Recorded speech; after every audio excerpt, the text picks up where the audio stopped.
അളനാട് കരയോഗം ഹാളിൽ തിരുവാതിര ആഘോഷം നടന്നു. പാരമ്പര്യ തനിമയോടെ ചിട്ടകൾ പാലിച്ചാണ് അളനാട് കരയോഗത്തിൽ എല്ലാ വർഷവും തിരുവാതിര ആഘോഷം നടന്നു വരുന്നത്.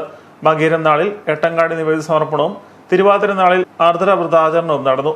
പാരമ്പര്യ തനിമയോടെ തിരുവാതിര കളിയും പാതിര പൂജോടലും തുടിച്ചുകുളിയും അളനാട് കരയോഗത്തിലെ തിരുവാതിര ആഘോഷങ്ങളുടെ പ്രത്യേകതയാണ്. കുട്ടികളും മുതിർന്നവരുമടക്കം നിരവധി ആളുകൾ പങ്കെടുത്തു.